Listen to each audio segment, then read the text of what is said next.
now we have ourselves quite the series here. In this video, I'm going to go over very briefly Game 4 between the Rays and the Yankees and how I feel about Game 5 and who may be the eventual winner. If you guys like this video, make sure to leave a like. That helps me know that this was a good video for you and that you enjoyed it. Comment, what do you think about Game 5? What have you thought about this series? What do you think about the Rays' decision to start Tyler Glasnow? A lot of interesting things to talk about, or anything sports related we could always chat about. And then you could also subscribe. That's a pretty nice thing to do. It would make my week complete. Trying to put out a video every single day. So just hitting that one button, just one click, all I could ever ask. In Game 4, we knew this obviously was a very big game for the Yankees because this was an elimination game. Down 2-1. You had to win because if you lose, there is no more series. And I was not too comfortable with Jordan Montgomery taking the bump. I felt like that's going to be a little sketchy because Montgomery is not known as a lockdown pitcher. I mean, if you had a do-or-die game, Jordan Montgomery is not your first choice on the Yankees, so that definitely had me a bit worried.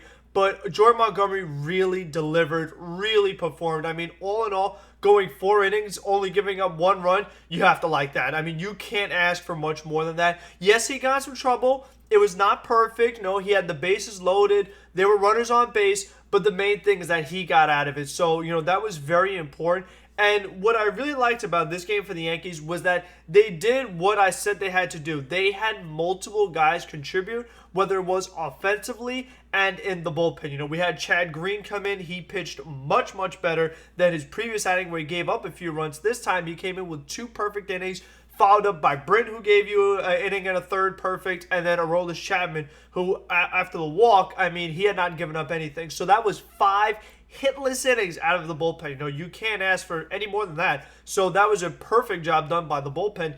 And then the offense, you have multiple guys getting multi-hit games. Gleyber Torres stepping up. I said he was one of the guys that had to step up. Luke Voigt, another guy, said had to step up because here's a guy who led baseball in home runs and hadn't done much in the postseason. So, I mean, you're expecting him to do something, and he definitely did a something, hitting a home run. So that's exactly what you were looking for. And I think that now having this kind of a win where the Rays barely got any hits, multiple Yankees got hits, it looks like everyone's clicking on all cylinders. Starting pitching was good. Bullpen is good.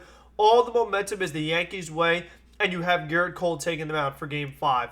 I think that you have to feel really good if you are a Yankees fan because this is why you got Cole. This is why you paid over $300 million. It's a lot of money. It's for this particular kind of game, We always talked about with the Yankees not being able to make it to the top, not be able to get where they're supposed to be. It always comes down to, oh, well, they don't have a big-time ace. They don't have a true lockdown number 1 starting pitcher. Now they have that with Garrett Cole, and it's time for him to prove it. He was pretty good in Game 1, but we don't need pretty good here. We need really good.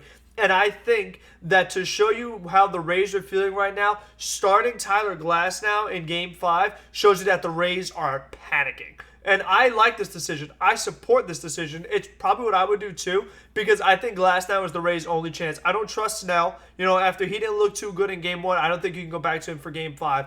Out of all your pitchers, the guy who is most effective, the guy you trust the most and got a lot of wins for this team because he has just such nasty stuff is Glasnow. So we'll see what the Rays end up doing. I think they might go to a kind of blueprint that the Yankees did with Montgomery where, Glasnow 4 to 5 innings, and then you go Anderson, you go Castillo, and you go to Fairbanks, and you if you have the lead, probably should win you the game. But I just think that Garrett Cole's going to pitch a really good game, probably better than Montgomery did. The Rays' offense isn't going to do much, and I think all of a sudden we're going to start to see multiple Yankee hitters step up. Glasnow won't be as effective as he was in Game 2, and I see the Yankees winning this game like 5-2, something like that. And all in all, it will allow the Yankees to win this series, and it would make for a really good story. But it has to happen first. And I think that, obviously I feel a lot more confident about Game 5 than I did about Game 4, because like I said, I feel like the momentum swung back in the Yankees' favor after it looked like it was in the Rays' favor after Games 2 and 3. So I think this was exactly what the Yankees had to do. I mean, again, you couldn't ask for better than this. The Yankees have a lot of work to do. It starts in Game 5. You got to win now, and then we can talk about the Astros next. So until the end of Game 5, be safe, be smart, be healthy, and have a good one, everybody.